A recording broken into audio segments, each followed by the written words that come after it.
একসময় যে বাড়িটিতে ছিল জমিদারি, জমিদারের কাছে নানা প্রয়োজনে প্রজাদের আনাগোনা লেগেই থাকতো। কালের বিবর্তনে বাড়িটির ভিতরে শুধুই জঙ্গল আর অন্ধকার। আমি বলছি 250 বছরের পুরনো রাজা রাজেশকান্ত রায়ের জমিদার বাড়ির কথা। চলুন এর ইতিহাস ও বর্তমান অবস্থা সম্পর্কে আপনাদেরকে জানাই। তো ভিডিওটা শুরু করা যাক। আসসালামু আলাইকুম গাইস, আমি নাইম।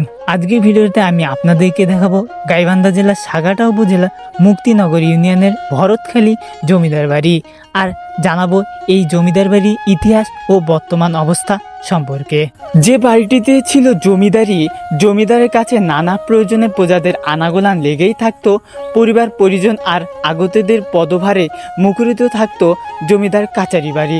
দেশ বিভক্তর পর পরিবার নিয়ে ভারতে চলে যাওয়ার প্রায় 250 বছর অতিবাহিত হলেও কালে সাক্ষী হয়ে দাঁড়িয়ে আছে গাইবান্ধা সাগাটা উপজেলার হাট ভরতখালী জমিদার রাজেশকান্ত রায়ের জমিদার কাচারি বাড়ি।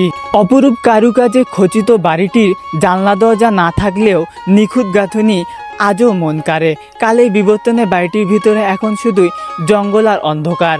গাইবান্ধা সাগাটা উপজেলার সদর বোনারপাড়া থেকে 7 কিলোমিটার পূর্ব উত্তর মুক্তিনগর ইউনিয়নের ভরতখালীতে অবস্থিত তৎকালীন ওই জমিদার বাড়িটি সংরক্ষণের কোনো উদ্যোগ নেওয়া হয়নি, বরং বাড়িটির পেছনে আরও একটি কাচারি বাড়ি ভেঙে ফেলা হয়েছে। এলাকার হিন্দু সম্প্রদায়ের লোকজনের সাথে কথা হলে তারা জানান এর সঠিক ইতিহাস তারাও তাদের বাপদাদার কাছ থেকে শুনেছেন। কথিত আছে এলাকার বিশাল জমিদারির কেন্দ্রবিন্দু ছিল এ কাচারি বাড়ি। এখানে প্রজাদের নিকট থেকে খাজনা আদায় করা হতো। এলাকার বাসিন্দারা জানান ভরতখালী এলাকায় বিশাল জমিদারি একাংশে কাষ্ঠকালী মন্দির নির্মাণ করেন রাজা রাজেশকান্ত রায়। ঐতিহ্যবাহী ভরতখালী হাট, গোহাট, কালী মন্দির এসবই তার প্রচেষ্টায় স্থাপিত। 7 একর 28% জমি তিনি মন্দিরের নামে দান করেন, যা দেবদত্ত সম্পত্তি হিসাবে রয়েছে।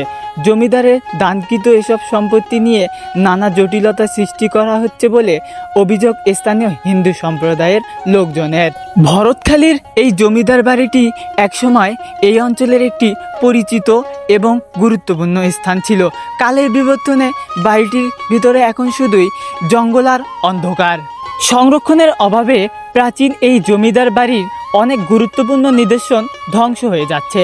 আগে কিছু কিছু পর্যটক আসতেন জমিদার বাড়িটি দেখতে, কিন্তু বর্তমানে ঝোপঝাড় ও জঙ্গলের কারণে সেখানে যেতে অনেকেই সাহস পান না।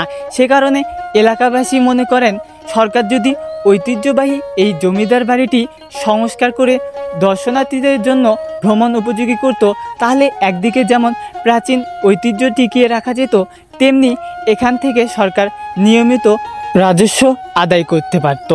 সো গাইস, এই ছিল আজকের ব্লগ ভিডিও। তো কেমন লেগেছে অবশ্যই কমেন্টে জানাবেন। যদি ভালো লেগে থাকে অবশ্যই লাইক, কমেন্ট, শেয়ার করবেন, আর আমার পেজটিকে ফলো করে দিবেন। আর ইউটিউব থেকে দেখে থাকলে সাবস্ক্রাইব করবেন। তো আপনারা ভালো থাকবেন, সুস্থ থাকবেন। আল্লাহ হাফেজ।